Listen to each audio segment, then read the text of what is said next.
Please welcome Luca Guadagnino.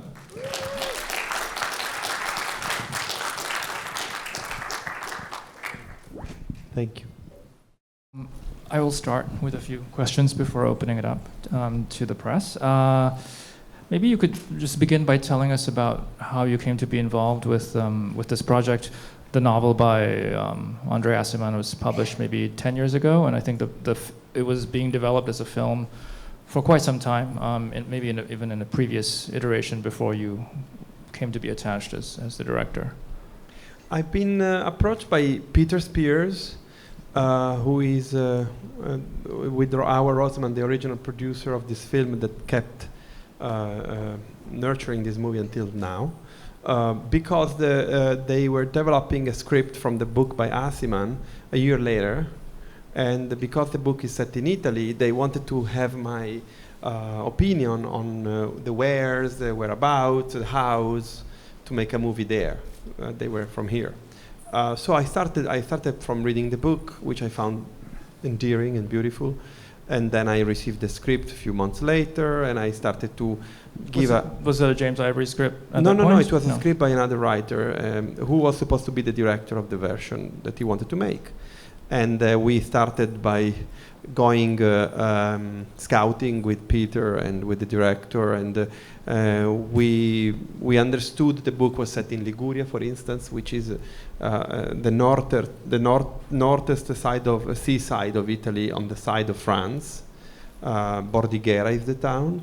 And then year after year, the movie was happening until it never happened, because it was very difficult to put it together. So we lost our director, we looked for other directors, we were approaching many other people, and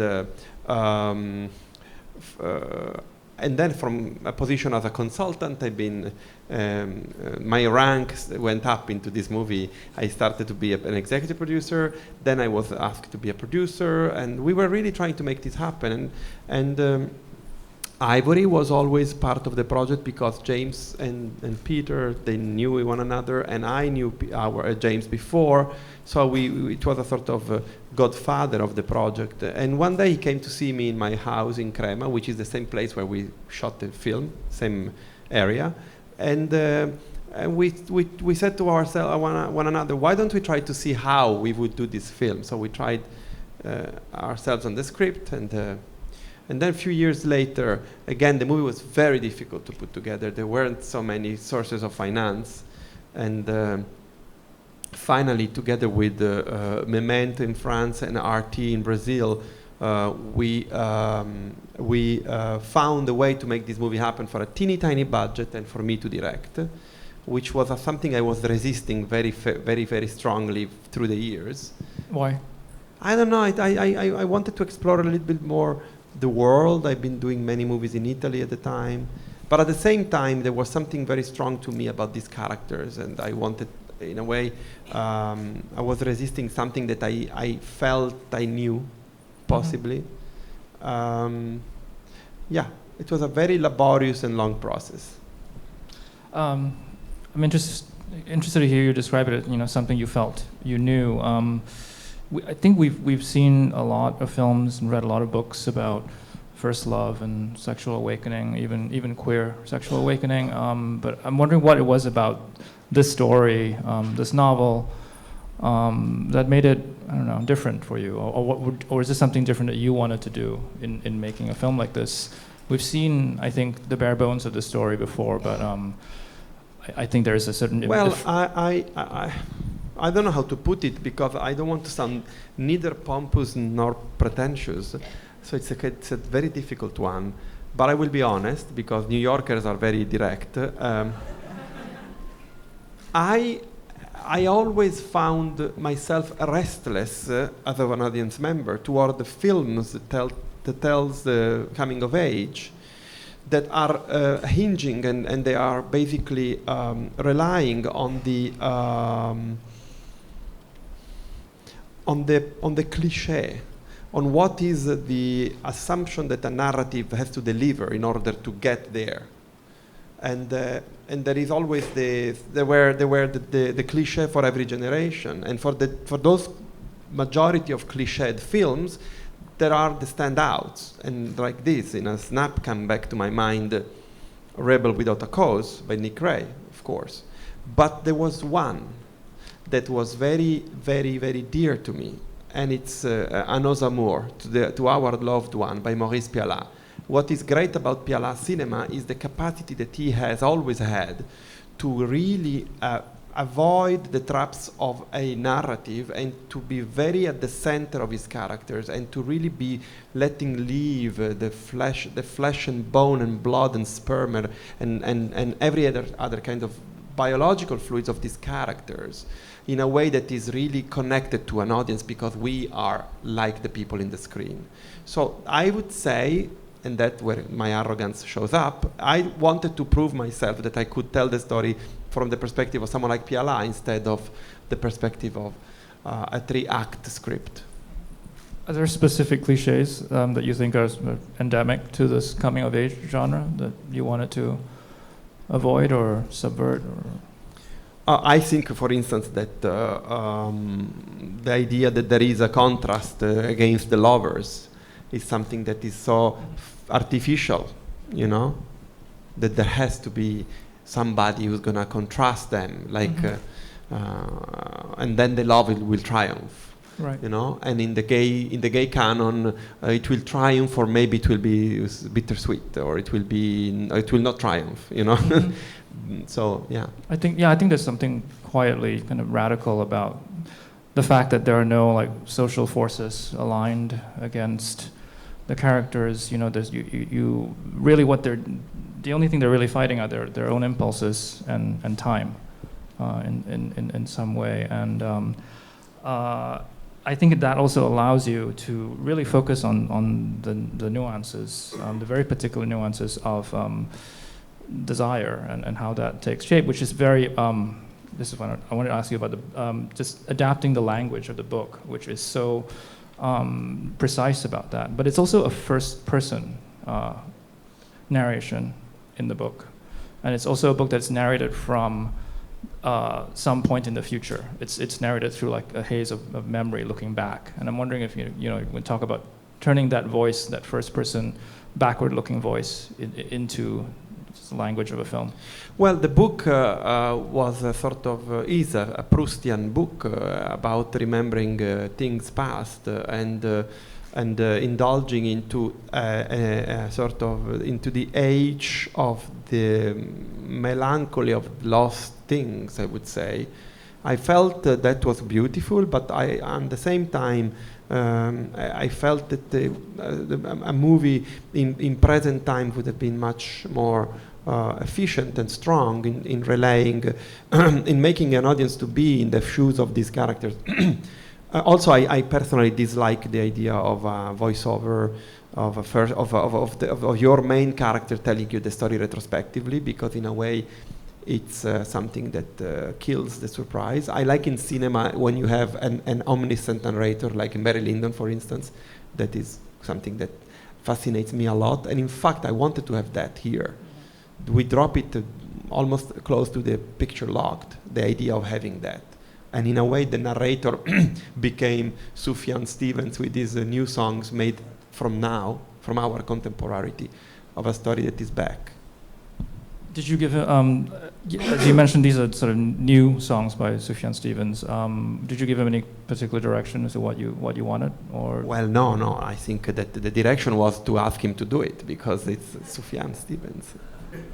I want to ask you about one more collaborator before we open it up. Your cinematographer, Sayambu Muktipram, who people might know shot Miguel Gomez's Arabian Nights and also worked closely with Apichapong Wirasatakul. So somebody who I think is very conversant with the natural world and with light. And this was your first film working with him? It was my second film as a producer, because he had made a movie that I produced called Antonia by Ferdinando Cito Filomarino. That's how we got to meet Sayambu, and those are the ways of cinema, because Ferdinando loved Apichapong's films, and then when I asked him, who do you like to work with as a DP?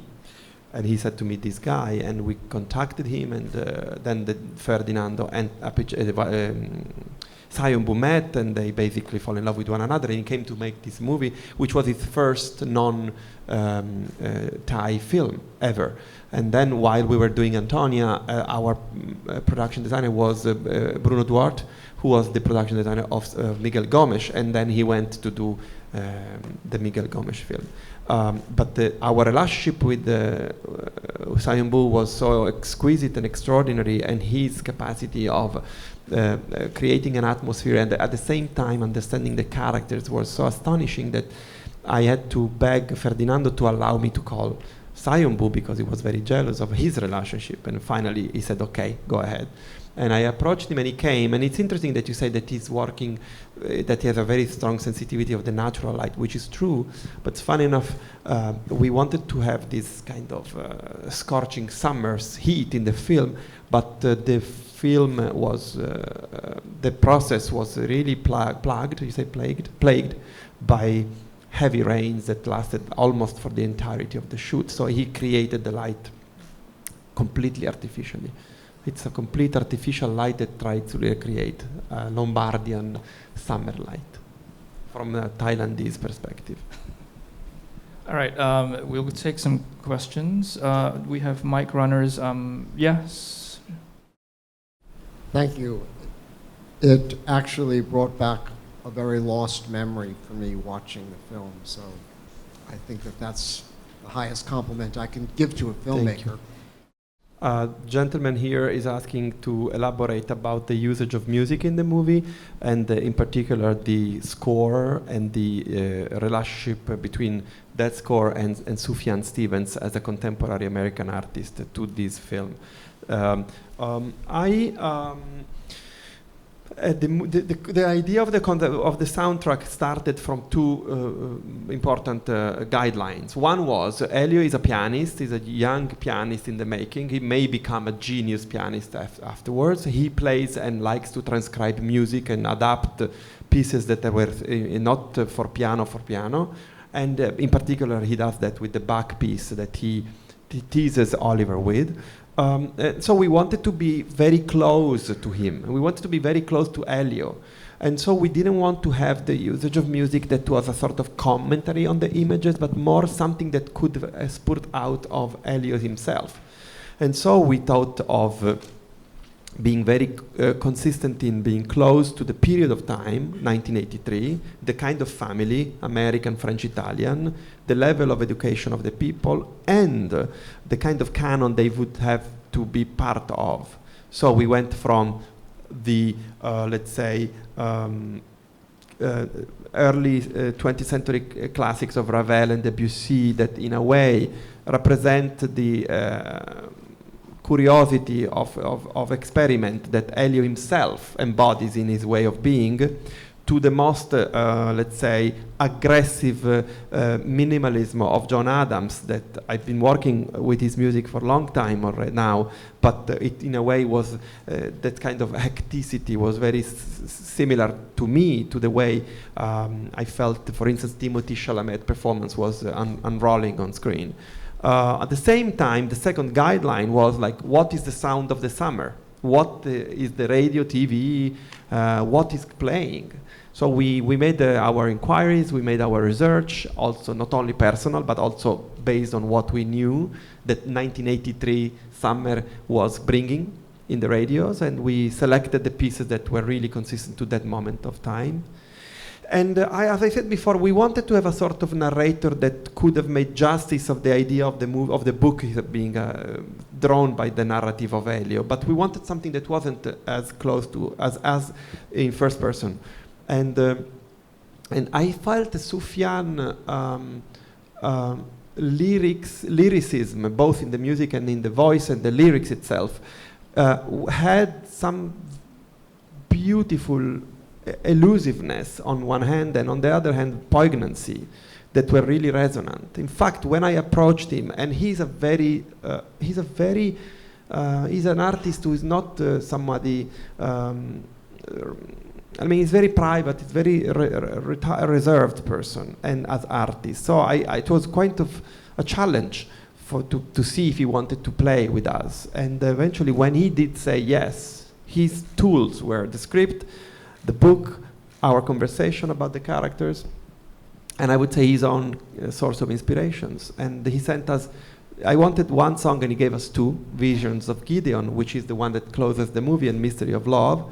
And there was this beautiful Futile Devices that I think it's from Chicago, the album, I think, that we asked him to remake with piano to be close to Elio.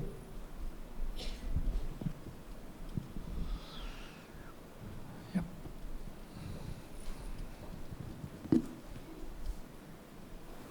I loved the costume design.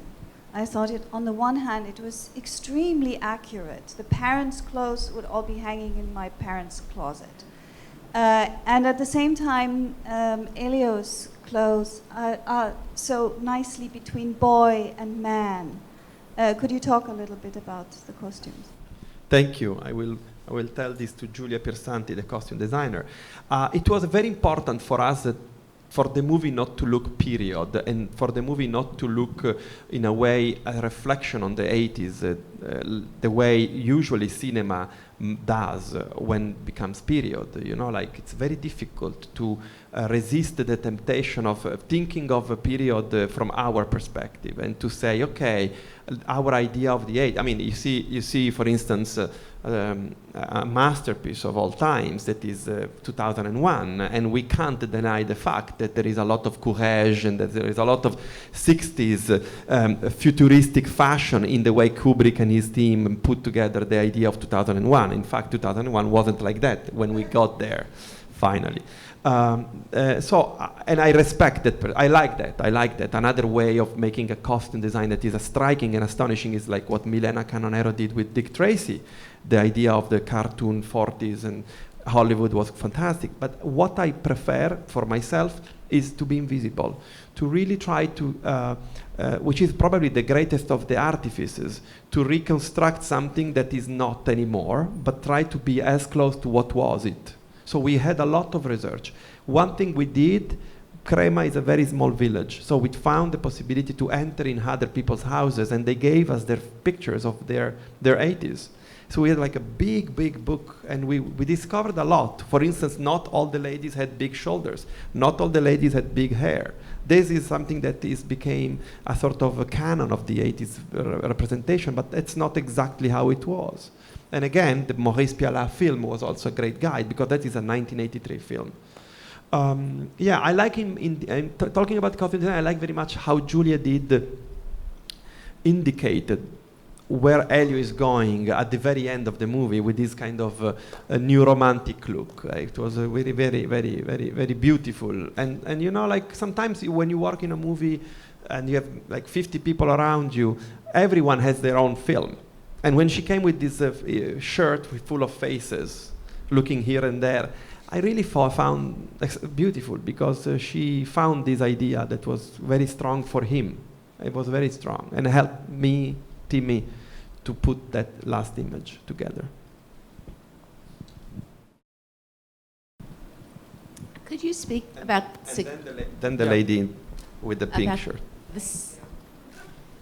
The significance of the physical ailments and vulnerabilities, where he fell and he was wounded on his side, and it seemed to be prolonged, the healing, and then how Elio had the nosebleed and he vomited.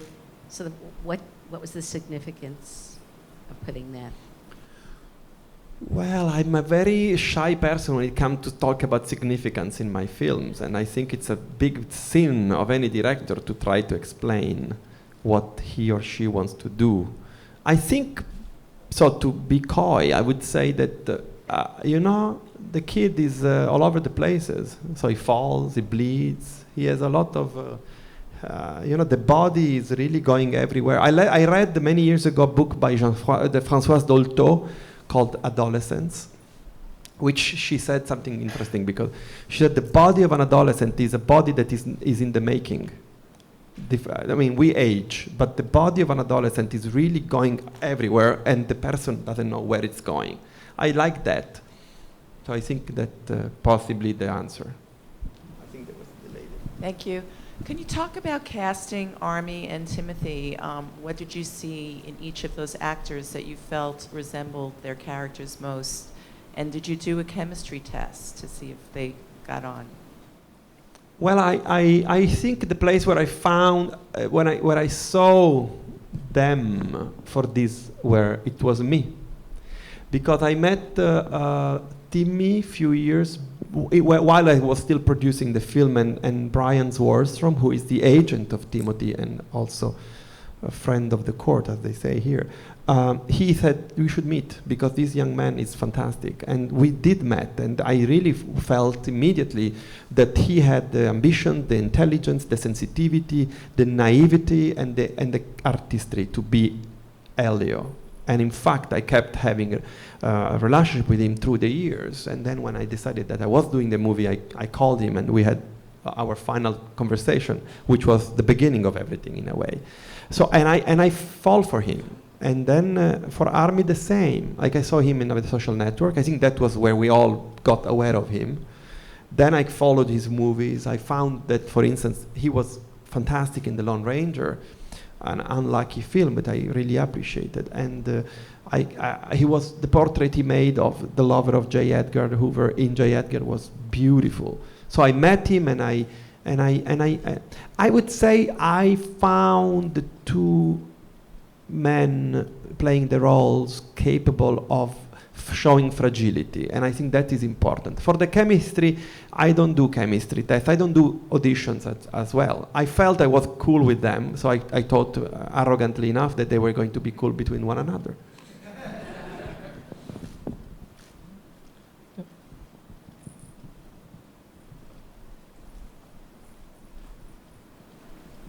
Ciao Luca, Sara Fruner, La Voce di New York. Thank you very much. I appreciate it. I think there's the right balance of desire, passion, languor, and excruciating grief in the movie. So I appreciated that. My question is about your relationship to Italy, because it's recognized that you are recognized more abroad than in Italy. And I was wondering if it's Italy that is ungrateful towards you, and that's a shame, or if you find oxygen, let's say, outside, Italy, or, your relation to your country. I was a very restless kid, and when I did my first movie, the protagonists, I remember I had a conversation with Tilda Swinton, who I work with a lot of times, and I did my following movie as well. And I asked her, did you like the script? So what do you think of the movie? What do you think is going to come up out of it? And she said to me, she was always very wise. She's really the ancient one. So she said to me, I think it's a question of time. And I don't think things happen in time, in the time you feel things should happen. They happen when they have to happen. So to answer your question, I am proudly Italian, as much as I'm proudly Algerian, because my mother is Algerian. And I am also proud of understanding and being curious of the world. And yeah, that's it. I interviewed James Ivory about 2 years ago, and he said he was planning to make the film. And I wondered what happened with that, and how you came to make it, and also how do you think your film compares with how he would have brought his own script to life?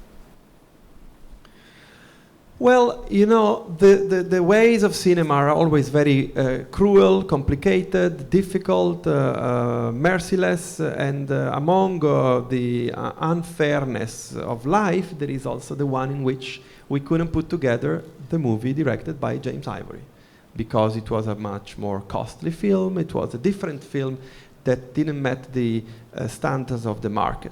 I have to be blunt, that's it. And in fact, he was very generous when Peter went to him and said, it's very difficult, actually it's impossible, we tried very hard. But there is a possibility to make a tiny, teeny version of the same film if Luca does it. something that requires less money and less time, I mean shooting time, would you bless the choice? And he said, sure, because he wrote the script, but we wrote it together. We've been together. So I knew the script by heart. How would he, I don't know, I mean, I think we are completely different directors. I think for many reasons. He's American, and I'm Italian, different generations. Definitely I've been influenced very strongly by his and Merchant and Ruth Prowett Jabvala canon, which is fantastic. Many of these films they made were really fantastic. Not only the ones that we have closer to us in the timeline, but also the ones in the 60s. I think they are very different. To being a bit cinephiliac, I would say that my approach is more French. We can take one final question. So, yes? Yeah.